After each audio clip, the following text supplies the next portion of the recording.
Are you an SRE? A developer?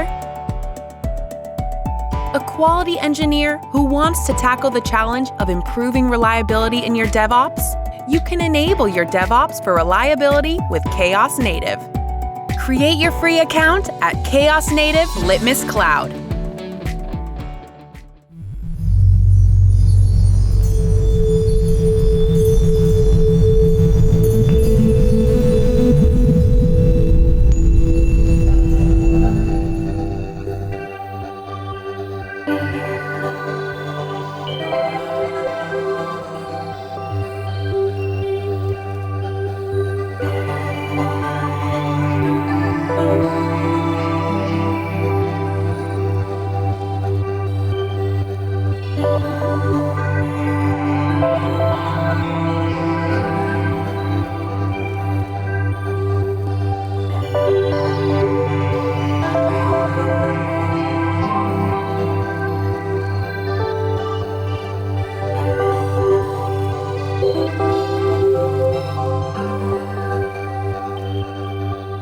Hello everyone.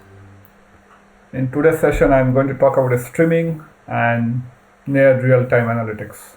This near real-time analytics, not a real-time one. So, if you see in today's world, most of the companies are looking for a near real-time analytics or real-time analytics, which are of course challenge to achieve most of the time. So, gone are the days when you would get the data next day, you analyze for the next 1 week and try to figure out what we need to do, how to react to a situation like a fraud or anything like that. So things have changed. To create value, companies must drive real-time insights from a variety of data sources that are producing high-velocity data and, of course, in huge volumes. So having analytics solution in place would enable faster reaction in real time to events which are affecting business. So the need for analyzing heterogeneous data from multiple sources, whether it's internal or external, doesn't matter, are more than ever, thereby making the analytics landscape ever evolving with numerous technologies and tools and making the platform more and more complex. So building a futuristic solution is not only time consuming but costly, because it involves quite a lot of things like selection of right technologies, acquiring the right talent pool, ongoing platform management and operations, and monitoring. So what I'm going to talk is how to make this platform build a bit easier and less expensive. Keeping in mind that most of the time building analytics solution is an afterthought, or other, okay, you first build the features, core features, and then we'll talk about analytics. So when that is the time you probably have less budget left. So in this session, we'll discuss and demo how you can leverage AWS products and services to create a near real-time analytics solution with minimum to no coding. Note, minimum to no coding. For an e-commerce website, of course it's a demo website. I've just built a one-page website just to showcase how the data flows from one end to the other end. At the same time, and how you can integrate with the pre-existing data sources if you need to. And most of the time you probably need to, because you would probably need to integrate with the other backend systems and make a joint up analytics and reporting. So of course the solution needs to have set of advantages, which is no different than any other one. In this case, it is easy to build. As I said, there's no coding or a very minimum coding, depending on how exhaustive your feature set you want to build. Then it is elastic and fully managed. So it is auto scalable horizontally and vertically, and fully managed by AWS. It is pretty much serverless solution. And then it is, as always, any other AWS product and services is highly available and durable. seamless integration with other AWS services like Lambda, ECS, Fargate, or EKS, RDS, S3, which is again a core aspect of the whole solution, which is the data lake. And last but not the least is the cost. It is pay as you go. Like if you don't use it, you don't pay it. So let's quickly go over the agenda. So over the next 10-15 minutes, I'll quickly go over why real-time data streaming and analytics, principle of data streaming, and near real-time streaming on AWS. What are the options we have in hand? And at the end, I'll go over one use case and the demo covering that use case end to end. So let's quickly turn our attention to the why real-time analytics. As I briefly covered earlier, is companies must drive the real-time insights from a variety of data sources, and Gartner in 2019 emphasized that, saying data integration requirement, which these days demands more of a real-time streaming, replication, and virtualized capabilities. Gone are the days when you do offline processing in days or weeks or months, right? So I think that pretty much sets the scene. Now, before I go to the details, I just wanted to take you through a quick case study about this Epic Games Fortnite. So real-time data streaming and analytics guarantees in this game that gamers are engaged, resulting in the most successful game currently in the market. So for those who are not really that familiar with what is this all about, Fortnite is set in a world where players can cooperate on various missions, on fight back against a mysterious storm, or attempt to be the last person standing in the game's battle royale mode. It has become a phenomenon, attracting more than 125 million players in less than a year. So it is quite popular in that sense. So what is the challenge here? So it's a free-to-play game with revenue coming entirely from in-game microservice transactions, meaning its revenue depends on continuously capturing the attention of the gamers through the new content and continuous innovation. So to operate this way, Epic Games needs an up-to-date or up-to-the-minute understanding of the gamer satisfaction, helping guarantee the experience is one that keeps them engaged. So that's a challenge, right? Because you need to understand every gamer's how are they reacting, how make sure they're happy all the time, their experience is seamless, at the same time collecting data. So what was the solution? Solution was, so Epic collects billions of records on a daily basis, tracking virtually everything happening in the game, how players interact, how often they use certain weapons, and even the strategy they use to navigate the game universe. More than 14 petabytes of data are stored in the data lake, powered by Amazon S3. So Amazon S3 plays a significant role here, growing 2 petabytes per month. It's a massive amount of information. So as you can see, data loses value over time. So it is published by Forrester, and if you see from left to the right, the time critical decisions are made within minutes, and as you move towards the right, it becomes more of a historical, how it should be used for batch processing, for business intelligence report, or machine learning training data. So the value of data diminishes over time. To get most value from the data, it must be processed at the velocity in which it is created at the source. So organization in pursuit of better customer experience will inevitably need to start driving towards more reactive, intelligent, and real-time experiences. They just can't wait for data to be batch processed and risk making decisions and taking actions too late. So reactivity will differentiate your business. To achieve a better customer experience, organizations need to work with the freshest data possible. So I think that's pretty much that's pretty clear here. Now, if I go further down, and analyze the different use cases of the data, which is and what kind of use cases would you have in organization, and in terms of timeline of using the different data. As you can see here, the messaging between microservices is a classic example where you need a milliseconds of delay. You can't afford to have minutes here. So response analytics, so web and application and mobile application notification, they need to happen within milliseconds. So when things are happening at the back end or the front end, the micro interactions are happening.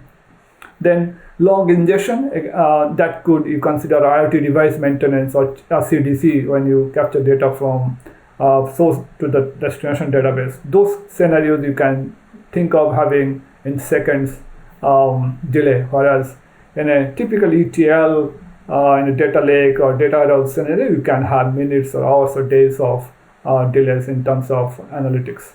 So again, this clearly articulates the need or the importance of data over time as we move forward. So what is the trend? So one of the great things about data streaming is that many customers find they can be used for messaging, and they enable the development team of real-time analytics application down the road. As a result, we are seeing customers replace message queues with data streams to provide an immediate boost in the capability of their architecture.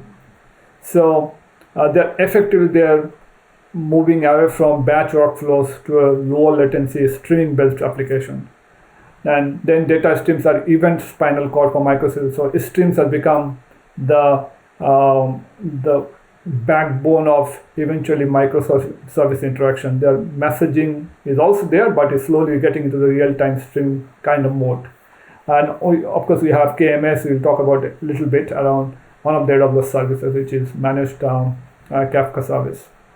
Again, we talked about CDC, change stream in the database, and any stream machine learning, any real-time automation that is also slowly becoming popular. So the fundamental message is here: the world is moving towards stream-based, which is near real-time or real-time stream-based interaction across systems. So what happens here? So you effectively you ingest data as they're generated. You process without interrupting the stream. That is important, because when you are processing data, your ingestion should not get or the whole streaming process should not get disturbed, right, or the delayed in the process. And so you have ingest, and then your ingestion, then you are processing the data, and then you are creating analytics, which would be real time, near real time, or completely a batch based analytics. So the idea is to decouple each one of them. They're making sure they're all frictionless. At the same time, create the real time near real time experience for the consumers, right? So fundamentally, if you look at the principle of data streaming, there are producers which data can be produced, captured, and processed in milliseconds. Data are buffered, enabling parallel and independent I/O, and data must be captured and processed in order that they are produced. So there are three fundamental needs. So number one, in order to be real-time, data needs to be produced, captured, and processed in milliseconds. If not, you can't react in real time. So that is important. So you have to be able to produce, capture, and process in milliseconds, in seconds. Second, you need a system that scales up to support the ingestion needs of your business, but also allows you to build your own application on top of the data collected. Otherwise, you will need to be chaining data feeds together, and which adds latency and erodes your ability to react in real time. Third, ordering is critical because your application needs to be able to tell the story of what happened, when it happened, how it happened, related to other events in the pipeline. So that is also, while you're talking about real time, the sequence of event or sequence of record process also is extremely important. Otherwise, you lose track of when things happened within the when things are happening in really fast. So all three are equally important as articulated. Now moving on. So what are the challenges of data streaming? Right. So organizations face many challenges as they attempt to build out real-time data streaming capabilities and embark on generated real-time analytics. Data streams are difficult to set up, tricky to scale, hard to achieve high availability, complex to integrate into broader ecosystems, error-prone, complex to manage over time.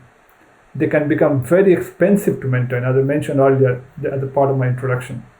These challenges have often been enough of a reason for many companies to shy away from such projects. In fact, they always get pushed for those various reasons. So good news is, at AWS, it has been our core focus for the last 5+ years to build a solution that removes those challenges. So let's talk about a little bit of what is there for real-time, near real-time streaming on AWS. So how do we address those in AWS? The AWS solution is easy to set up and use, has high availability and durability, default being across three regions, is fully managed and scalable, reducing the complexity of managing the systems over time and scaling as demands increase, and also comes with seamless integration with other core AWS services such as Elasticsearch for log analytics, S3 for data lake storage, Redshift for data warehousing purposes, Lambda for serverless processing, etc. Finally, with AWS, you only pay for what you use, making the solution very cost effective. So finally, so basically what I'm saying, you pay only for the part you use. If you don't use, you do not pay for it. So that makes the whole solution is also very cost effective. It's of course one of the biggest criteria for making a decision for building analytics, how much it's going to cost, right? On a first time as well as on an ongoing basis in terms of maintenance. So let's talk about streaming data architecture. So data streaming technology lets customer systems ingest, process, and analyze high volumes of high velocity data from variety of sources in real time. We have been talking about it. So you enable the ingestion and capturing of real-time streaming data, store it based on your processing requirements, and this is essentially what differentiates this from MQ type of setup. And process to tap the real-time insight. You can set alerts, email, notification, trigger other event-driven application, and finally move the data to a persistence layer. So what are those steps? So your data sources, devices, and or applications that produce real-time data at high velocity. Then your stream ingestion, data from tens of thousands of data sources can be written into a single stream. You need to have a pipe where you can push the data through.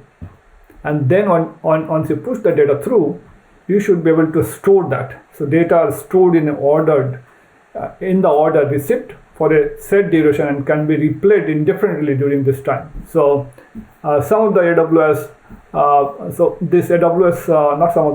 the Kinesis products like Kinesis data stream we're talking about, you can store those streaming data for a year, so you can effectively replay as many times you want, and if you need it in future dates.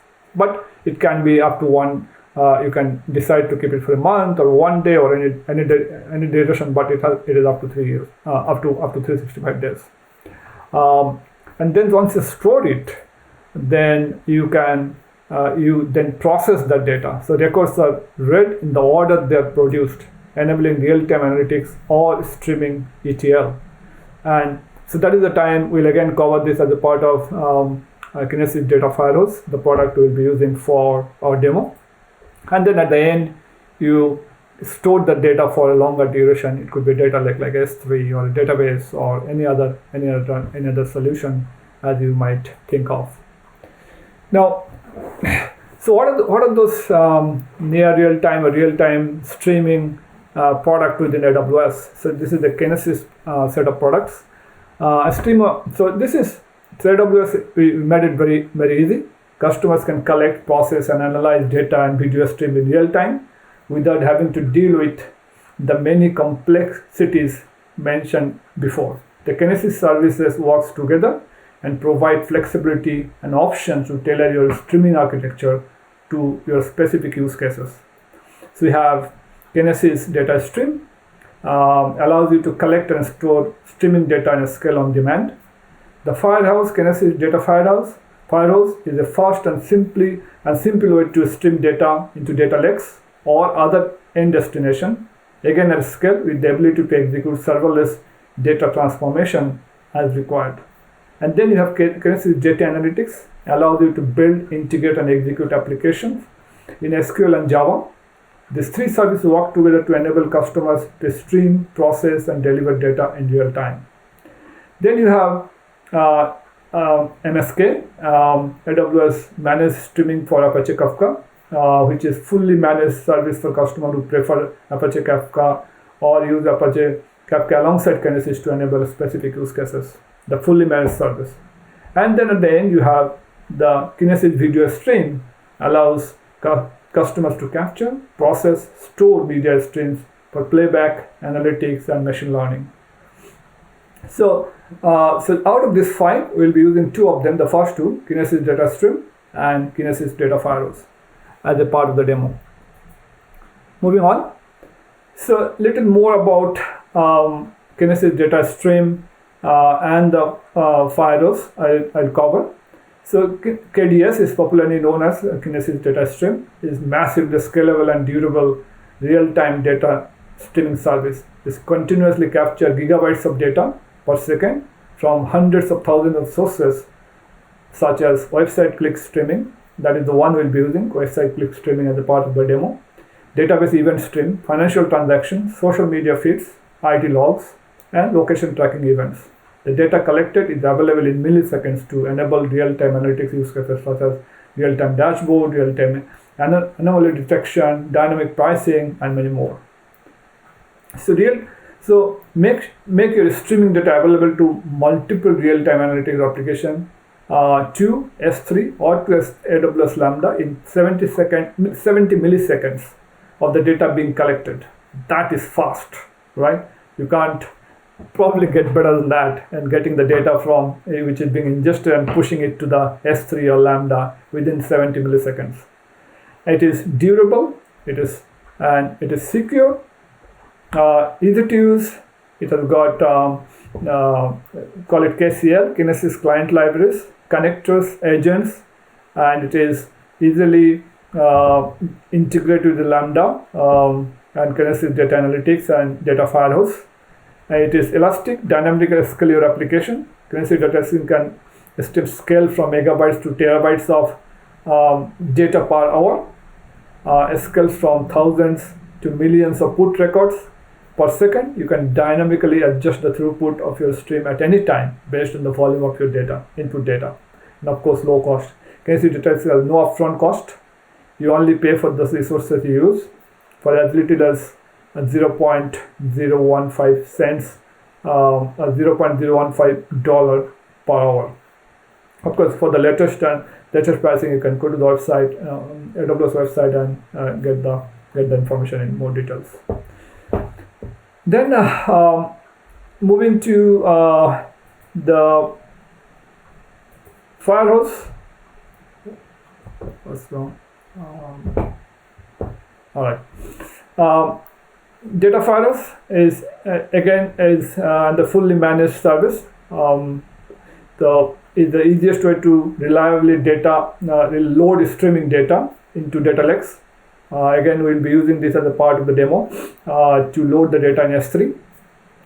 It captures, transfer, and load streaming data into S3, Redshift, Elasticsearch, Splunk, enabling near real-time analytics with existing business intelligence tools dashboard you are already using today. It is fully managed service that automatically scales to match the throughput of your data and requires no ongoing administration.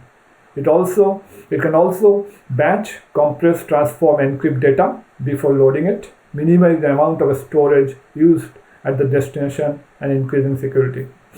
You can easily create firewalls, deliver a stream from AWS console, configure it with few clicks, and again we'll cover this how easy to configure it, because we'll be literally finishing the demo end to end for a e-commerce website click streaming data collection in 15 to 20 minutes time. And within that we'll be setting up Kinesis data stream, Kinesis data firewalls, Lambda, S3, and then at the end Amazon QuickSight. All can be done within the demo time of 20 minutes. So in reality, you can spend few hours to set it up and get the data for the first time when you attend for the first time. With a Kinesis data firehose, you only pay for the amount of data you transmit through the service, and if applicable for data format conversion. There is no minimum fee or setup fee as such, like many other AWS services.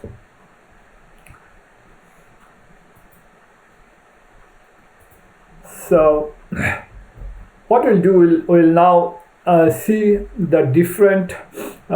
We have seen the 5 steps of data streaming architecture, and we see how those steps can be aligned with AWS product, right? Or how they fall within the AWS product we have been talking about. So this is an example, like from the left, if you see there are data sources which producing data in millions of records from different devices, different applications, and which is getting streamed, and then the stream is being stored in KDS, which is Kinesis data stream, and then the stream is being processed using Kinesis data analytics or Kinesis data firewalls, or you can actually use Kinesis video stream, which is not shown on the screen here. And at the end, you store those data for a longer term analytics. So that's pretty much I wanted to discuss and take you through the AWS streaming solution before getting into the use cases and the demo. Now let's start the demo. But before I actually go to the browser console and take you through the entire demo, I just wanted to spend a few minutes to explain you the use case and the architecture behind the entire demo. So it's a very simple use case. I have a demo website which is listing a list of products, and it has got 2 actions: is a buy and view details. The objective of this demo would be to capture the user actions, like how many people are clicking on buy and which product they're buying. As simple as that. Now quickly, so from the left, if you see the users logging in or signing up, then they browse the product, then they view the product details, then they decide to go ahead to buy or not. That's it. Now let's move into the actual architecture. So the simple website is hosted in S3 bucket, and the website is being accessed through the CloudFront. And in front of the CloudFront, you have the Web Application Firewall, WAF, popularly known as. Now, on the every time user clicks on something, action HTTP request goes to the CloudFront, and that click is streamed through the click information is streamed through the Kinesis data stream. and then from Kinesis data stream, it is consumed by Kinesis data firehouse. And what it is, once it is consumed by data firehouse, for every record which is being consumed by data file, you can trigger a Lambda to do additional processing on the data which is being consumed by data firehouse. And then once it is processed by Lambda, it goes to the S3. Of course, Kinesis data firehouse can send data to many destinations, including S3, Redshift, and other DynamoDB, etc. So in this case, we are actually pushing the data, all those clickstream information from CloudFront through the Kinesis data stream to the firehose to the S3. And once it goes to S3, we are using the serverless ETL platform of AWS, Glue and Crawler, and accessing further, creating a data model for the whole analytic platform using that Glue and Crawler. And then we are seeing the data through QuickSight and Athena integration. Again, everything is serverless, few clicks away from actual data coming through the QuickSight. The entire operation could take up to, depending on how you automated the whole setup, would take up to few minutes, less than 5 minutes definitely. Here in the Kinesis data stream, there's a minimum buffer time of 1 minute. So you have to have a buffer of 1 minute, means when the data comes from CloudFront to the Kinesis data stream to Firehose, there's a minimum delay of 1 minute because it accumulates for a minute and then pushes it to the next level. So by the time it comes here in S3, maybe a couple of minutes, and then you do the crawler, trigger, and the workflow goes through, puts the data in you can do data integration with your other systems, and then whole integration might take few more minutes, and then eventually in a QuickSight it will appear. So let's say in 5 minutes you will get the data from the time somebody clicks on a product, and by the time you see in the QuickSight. So idea is to, in this case, to see which maybe you can see end of the day or maybe every hour which product, when you have launched a product, which product possibly is more popular, which one people are buying more or viewing more, those kind of information. So you don't need to build any other analytics platform, but just use the clickstream data to see in your QuickSight, which could be used by the business users. Now, with that, I will now move to the browser to show you the entire architecture. So we'll start with Kinesis data stream. We'll create that. I already pre-created, but I'll show you how to create it, and then we'll move to CloudFront and see how the CloudFront is binding to the Kinesis data stream. So let me switch to browser now.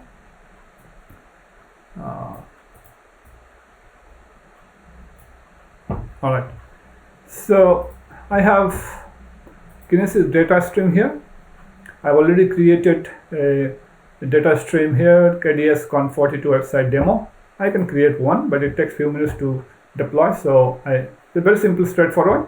It basically asks you what is the capacity of your Kinesis data stream, and how the capacity is calculated is depending on what is the average size of the records and what is the number of records per second is coming. So let's say you have 10 records per second coming in, and you have only one stream to capture, and then it will calculate how many shards do you need. So for more information about the shard and everything, you can go to the head of the documentation when you have time.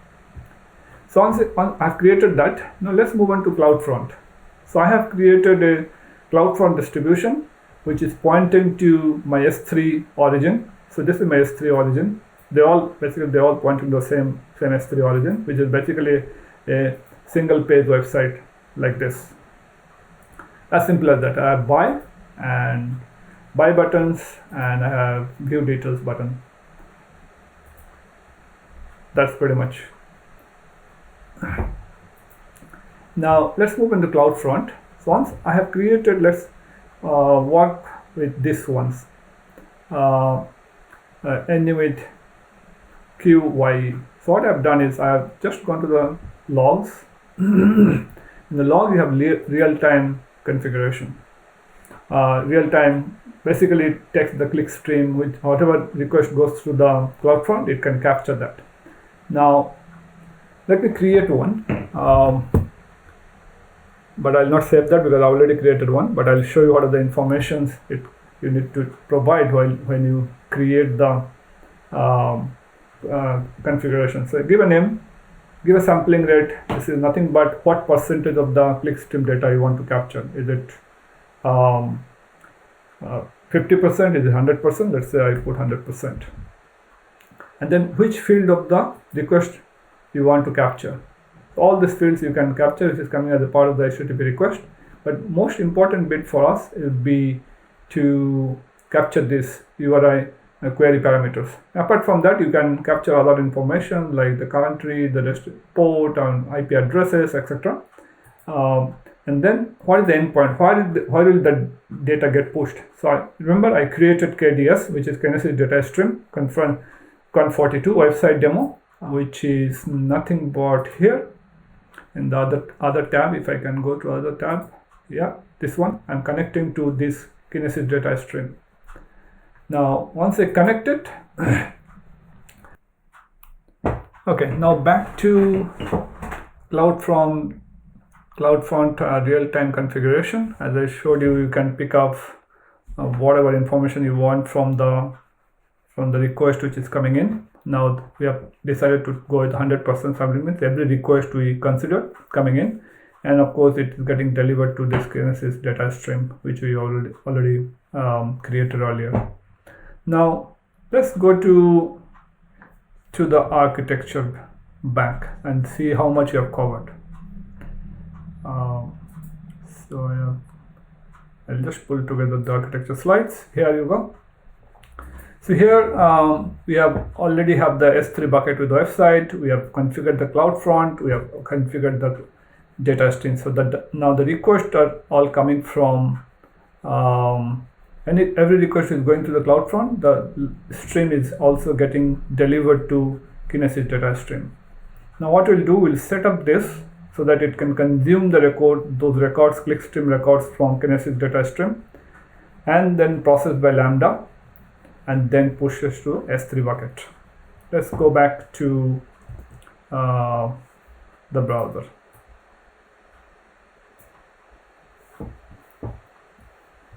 So we have Kinesis data files. I already created one. Let's see what information do you have in that. So as always, you have, this is the source, which is, as we have seen in the architecture diagram, we are getting the source from Kinesis data stream. Then we are converting that, transforming those records using a Lambda function. And the Lambda function is nothing but just taking the input, see all those attributes which are coming from the header, from the request, and then massaging it, taking the product ID, product name, status, etc. Very simple, straightforward. But you can have, of course, much more complicated Lambda function which can create different alert, etc. Whatever if you want. Coming back, and then I'm putting that into the destination bucket, which is Conf42 website demo September 2021. And then I'm just creating a prefix for the bucket so that I know which day, what month, which month, year, and day and hour the request came through for my further analysis. And I have some other configuration which you, for the time being, you can ignore, like encryption, etc. Now I also have a set of a bucket for all the error. In case there is a processing error happens, it will go into that bucket. Now let's go to S3. So since I've already sent some request, my S3 bucket is already populated with some of the records. If you see here, the website is my year 2021, and then I have month, and then I have day 10 and day 11, 11th of September. And I had at 1 o'clock UTC, I have request came in, and then I had 2 o'clock UTC, the records came in. Did I pull? Yeah. So now data is all there in S3. Once it goes to S3, if you remember, we have the glue and crawler. So I have a workflow already created here. And what it does is it actually goes to the S3, creates a data catalog, data's catalog.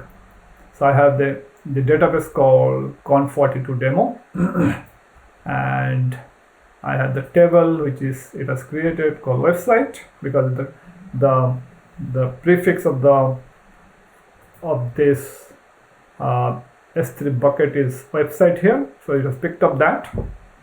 And then back to console here, if you see in this table, it is actually picked up all those attributes which are there part of the request. It's all picked up, and it has done a partitioning based on year, month, day, and hour, so that the analytics, your analytics can run faster and does the processing based on those partitions, and those are unique. Now I have the data here. I have the tables created. Then I just need to trigger this workflow. What it does, it is again scroll through the latest data which has come in S3 bucket and puts it into the table. So as the visitors visits the website, the data keeps coming in, and you can schedule your workflow to run as frequently as you want. And then every time the workflow runs, your S3 data lake will get populated with the latest data, and then that same data we can pull it from the QuickSight. But before I go to QuickSight, I just want to show you how the workflow looks like, right? So this is typically workflow. It is crawling and then it's populating the database within S3, the tables within S3. So I can show that there are multiple run happen for this workflow, and if I open one of these, and it tells you every step has gone through successfully, and so last time I ran here. All right, now let's go to QuickSight. So QuickSight, you can create QuickSight dashboard from different sources, as you can see on the screen out of the box. We could have done from S3, but only thing in that case, we couldn't have done the data integration from different sources. Whereas in our case, in Athena, you can get data from different sources. You can create a workflow, and then using the workflow, you can integrate that and create a real data set for your analytics tools to pick up. So I'm not going to create, because I already created the data set. And I'll show you the data set which I created. This is the data set I created. It is already have 34. It has already 34 rows in it. I just refreshed it into last 12 minutes back. So let's see whether increasing doing a refresh again, it increases the number count. I am not sure whether I did any more requests in between, but while that is happening, what I want to do is I want to show you how the data is actually coming into the QuickSight, right?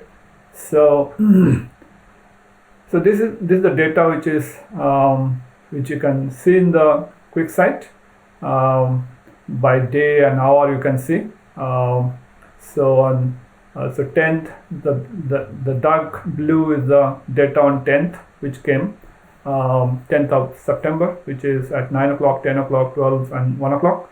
As in 11th, it is at 1 o'clock and 2 o'clock in the afternoon. So, and then you can do whatever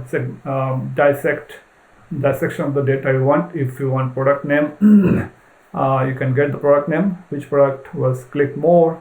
You can do by hour, as you have seen, or you can do by month. But in this case, there's only 1 month of data available on the 10th and 11th. You can see that. So that's pretty much. So you can if I go back to the presentation for a moment.